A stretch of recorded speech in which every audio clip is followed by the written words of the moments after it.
Hey guys, so this is part two of the duck plant experience, and I brought Dawn along. Hey Dawn. So she can tell you guys what I went through because I blacked out a few times. So, about, would you say like an hour into it after taking the duck, I Yeah. started, maybe after an hour after having the duck. Yeah, you took it at 9 and you started getting nauseous around 10 till 10. Yeah. So around 10 o'clock, oh my God, this pressure in my head, it just started, it's like excruciating. And I started to feel like, okay, it's coming. I feel it in my stomach. And I started vomiting like crazy. And like the first episode, I know I vomited like 3 times. It was just a bunch of purple stuff in there. And then I think they tried to put me in the room, right? Yeah, so I think initially you vomited the flour. Right. And probably that's why it was purple. And you wanted to sit outside because you wanted the air so that she could breathe. So you sat outside for a little while. And then after that first vomit is when you started to panic. Yeah, I remember laying down on the ground because I could not breathe, you guys. This is not like a vomit after you're drunk or you eat something bad and you're regurgitating. This is taking the life force out of you, just bringing up your whole soul, this life force energy, and it's like it's trying to take it out. Like, I felt like I was gonna die, you guys. No cap. I was laid out, and I didn't lay out for long, I don't think, because all of a sudden I felt it like coming again, and I started puking in the bucket again.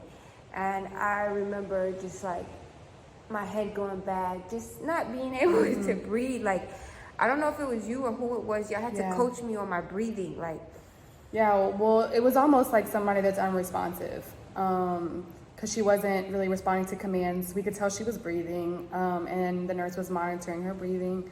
So we knew she was okay, but she was 100% unresponsive as far as hearing our questions, answering our questions, and you could tell that you were like getting overwhelmed. So I don't even remember that. That's how crazy it was. You just kept asking help with my breathing, so we did meditation. I played a meditation for you. Oh, okay. Yes. And that morning I had meditated. So when I was getting overwhelmed because I couldn't breathe, because it's a lot. It's pulling mucus from the brain, all areas of your body, your stomach. It's a lot. I don't know if because I'm a little or what, but it was a lot for me. So everything coming out of my body, I just couldn't catch my breath. So I knew, like, I couldn't see them. Like, I don't know what it was. Like, maybe I was in a trance, and then like the plant for me, it would remind me of like a poison. It just takes over. But like she said, she played the meditation music. I can hear, like, I can't see. My body was too weak to move. I don't think I could walk or anything like that. No, you kind of walked like hunched over a little. So okay, I remember people grabbing me. And it's important to note that Mogina was there as well. Oh yeah, Mo. Mo and I were there from the start to the finish, and then Carmen came in to help as well as the nurse being there. Mo, there's the other girls from the village, so they had to help me tremendously because, like I said, I couldn't really see. I just hear, and the biggest thing for me is the fear of not being able to breathe. So I had to like catch my breath. I meditated that morning. I kept trying to make my mind go back to that exact moment where I can breathe in, breathe out. The meditation music, it did help somewhat. I remember being in the bed at that time. Yeah, but in the beginning, I laid out on the floor. I went through a couple of episodes outside, and I felt like I just needed to be outside to get some fresh air in. But they brought you inside because you were getting cold. So your body gets shakes and fever and chills, we've heard as well. So after she was outside on the ground, she came back in and was under like the biggest comforter they could find. With the door and window open and the AC on, so you were really cold too. Oh wow, yeah. They say that some people they have high temperatures, so they catch fevers. They take bowel movements. They have aching pains all over the body. For me, I guess it was like the temperature and a lot of vomiting.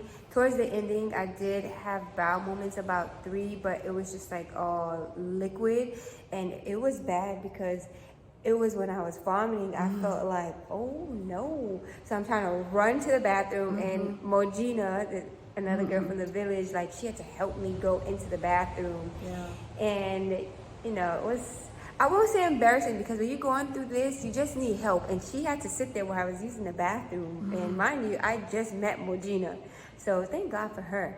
And then, you know, I'm using the bathroom, but it's like, okay, it's over. I need to regurgitate again. And you go through this for hours. This was like 5.5 hours I was going through this. So it's really no break in between. I think the most I lay down is for how long when I'm not experiencing it. You may have laid down for 2 hours combined of all the times that you were laying down. Oh, really? Yeah. I can't remember 2 hours straight. For me, it felt No, it like, wasn't straight, yeah. would you was say broken like up. maybe 10 minutes, 20 minutes? Oh, yeah. It's, Yeah, you would say you want to go to sleep. She'd say, I want to go to sleep. I want to take a nap. So then we'd lay her down, put the blanket over her, and then you would Pop go back to up? sleep for a little while. And then all of a sudden we would see you start to like open your eyes a little and sit up. And then we knew that it was about to come again. So then she'd get on the floor because it was just more comfortable to vomit.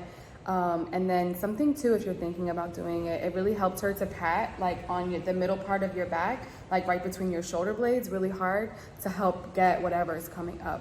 oh yeah, I remember that. Like, So I breathing couldn't and vomit. patting back, I think were soothing. So I wouldn't recommend this to anybody though, unless you're going through a life-threatening disease and you really need to detox your whole body, because like I felt a lot in my head, like it's pulling the mucus from there. Like a lot of people can feel it in their stomach as well. You just never know how your body's going to respond to it.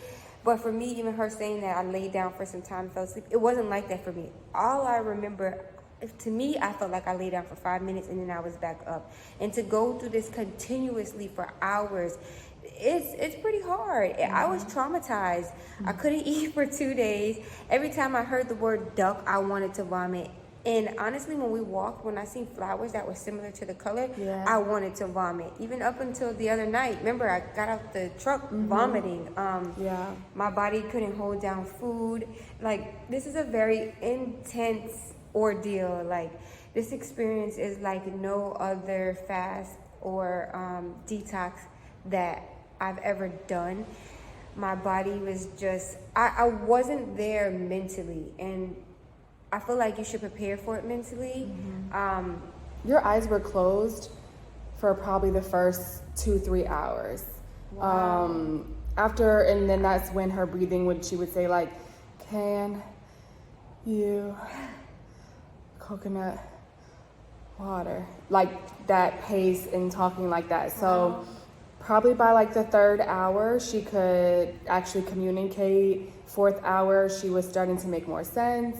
And her eyes were opening, and I know you got used to us saying like, oh, you're coming back to life, you're getting some life back in you, because we saw from very little response to then her coming back and talking rationally and not vomiting anymore. And Yeah, I'm not playing when I say it takes like the life force out of you. Like, I remember you saying, oh, you're glowing now. Or you tell me, oh, you look good. And I'm thinking in my head, bullshit. yeah, Because I feel like crap inside. after all you went through. Yeah, but you know, I was glowing after the whole ordeal. I'm glowing right now, no makeup.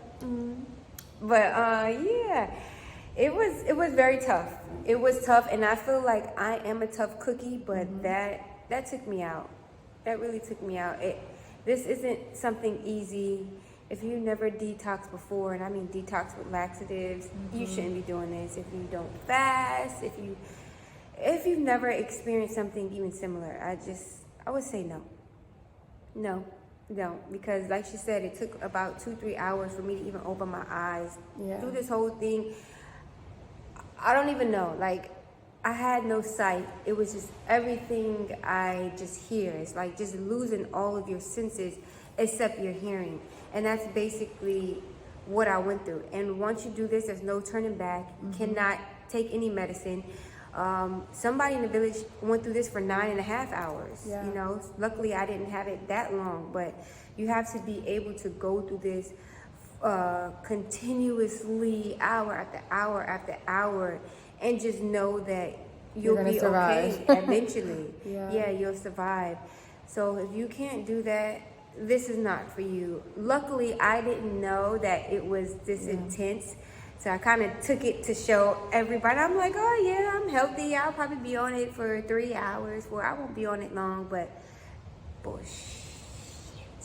I was on it for 5.5 hours. I lost my mind. I just had to depend on my ears and the people around me, the village people, which I'm so grateful for. So Dom or Gina, who else? Carmen. And June was checking on you too. Oh, June, Fanny. Yeah. If any of you guys ever watch this video, thank you from the bottom of my heart. I don't know how I would have survived without you guys. So, yep, that is my duck experience, and I'm not recommending it. I'm not recommending it to any of you guys. Thank you, Don. You're welcome. Bye, you guys.